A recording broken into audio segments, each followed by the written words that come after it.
Hey everybody, welcome to etrailer.com. I'm Bobby, and today we're taking a look at the Kuat Sherpa 2.0 here in the back of our 2020 Chevy Traverse. Now guys, the Sherpa is going to be an excellent way of getting a couple bikes to that destination where we might be taking you. Now of course, Kuat, always looking stylish, of course. You got those nice copper orange accents throughout the entire piece and that gunmetal gray. Now one thing I will say though, the Sherpa is going to be limited to about 40 pounds per bike. If you're wanting something a little bit beefier, need those big heavy e-bikes with you, or just want to make sure your fat back tires can have a better time fitting on here, I highly recommend taking a look at the Kuat NV 2.0. It's basically going to be the same rack, a couple more features, about 20 pounds more capability per bike, putting you in that 60 range, which is going to be excellent to make sure you get those big heavy bikes. However, if you don't need something that crazy, the Sherpa is still an excellent little piece here. Of course, it's stylish, but you do have that 40-pound capability. And of course, we do have a front tire hold on our bikes here. That's going to go ahead and allow us to get a host of different bikes up on here with no trouble. So even women's bikes, step-through bikes, kiddos bikes, a lot of times you have to worry about those frame elements. Not on here. We can just go ahead, make sure we have a good front wheel, ratchet it on, won't be going anywhere unless we actually activate that lever. Of course, got that nice copper orange accent throughout it. Now these front cradles, I'm a big fan of because they work really well in conjunction with our rear cradle. Of course, you can flip this out. Got a couple grooves in there to make sure that our bikes can sit on that front cradle. But what's really great about it, this oscillating rear mount here allows us to go ahead and get a smaller bike on here with no problem, and a larger bike on there with just a simple little turn of that, which becomes excellent in conjunction with that front. Even if we're worried about that bike hanging over on the end, we have that front cradle really holding it, and with that ratchet up on top, we're going to have no trouble holding onto that bike on this platform. Now, one little thing with it too, guys, you are seeing it has an integrated cable core here. That's going to go ahead, or locking core, I should say. That's going to go ahead and allow us to take the included cable lock, run it through both of our bikes, plug it in right there, and that way we can secure in the knowledge that our bikes are going to be in our carrier when we leave it unattended. Now, those will also be key to like to our hitch lock that we'll break down later in the video.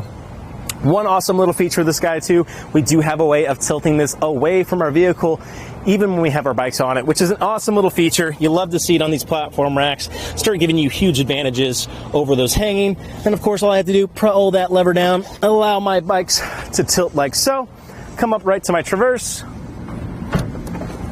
and simply open up. Now, one thing I will say, you saw we don't have too much clearance here between our handlebars and our pedals. So if you do have very long handlebars or kind of longer pedals, let's just be conscious of that as we get them loaded up on here.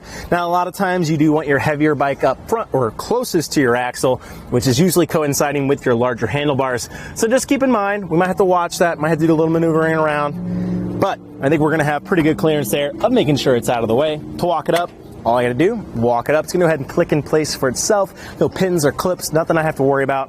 It's gonna be nice and secure for ourselves. Well, it's not gonna take me any time to get this bike off. Let's go ahead and do so together. I'm just gonna press in on this little lever here. It's gonna allow that strip to get out of the way.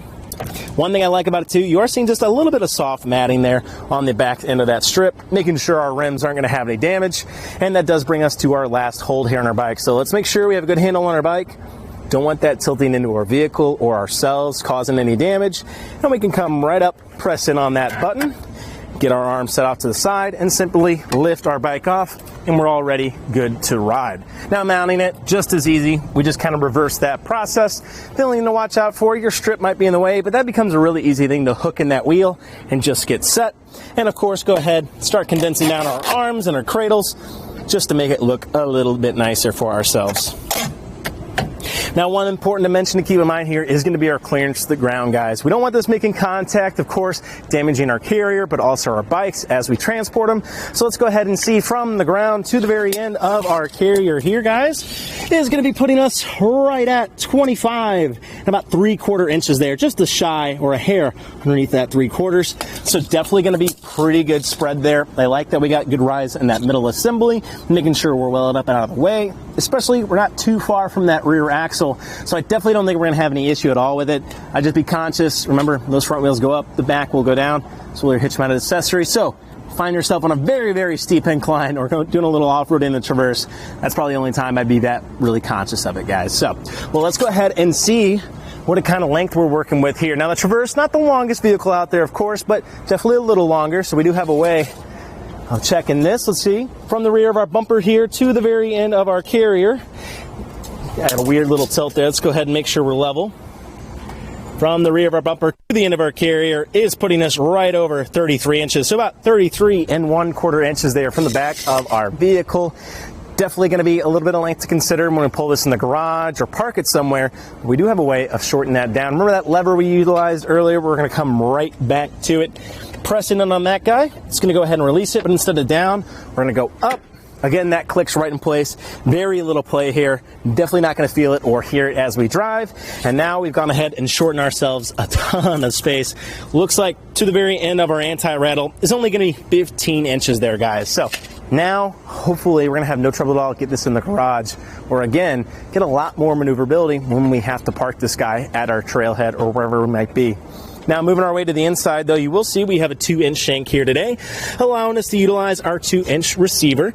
On the inside of that, you're just going to have a simple little alignment pin and locking core. Now, again, those locking cores are going to be key to the core on our platform.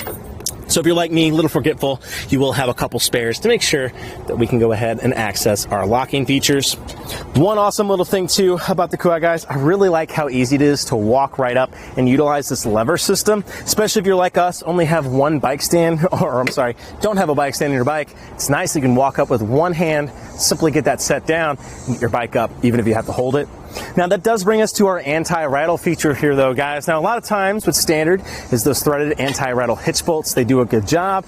However, not quite as good a job, I think, as this cam system. You're going to see right here, this little knob, all we have to do, once we get it all aligned, there's going to be a cam on the inside of our receiver. We're just simply pressing this up against it, making this nice and tight here for our vehicle. As you guys can see, as I shake this, it's actually shaking the entirety of our Traverse. That means we're all in line with one system, taking all that play and shakeout, making for a nice smooth ride for ourselves, our bike rack, but especially our bikes as they are on there. One little thing too with that, we do have an included tool allowing us to really cinch that down. That's excellent, especially when you find yourself taking longer drives, road tripping. We don't have to check it every 50 miles to make sure we're nice and secure. We can go ahead, really torque it down, and that way we're going to be nice and secure and have a nice smooth ride for ourselves.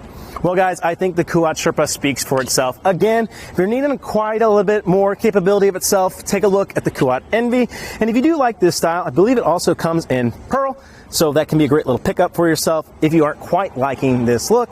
But guys, I think that about does it for our look at the Kuat Sherpa 2.0 here on the back of our 2020 Chevy Traverse. I'm Bobby. Thank you for watching.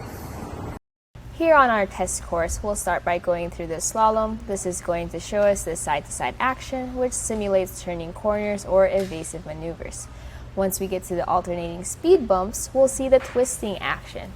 This will simulate hitting a curb or a pothole or driving over uneven pavement. Now lastly, we're going over some full speed bumps, and we can see here the up and down action. And this will just be like driving in and out of a parking lot, garage, or driveway. So we can see here how the bike rack moves with our truck.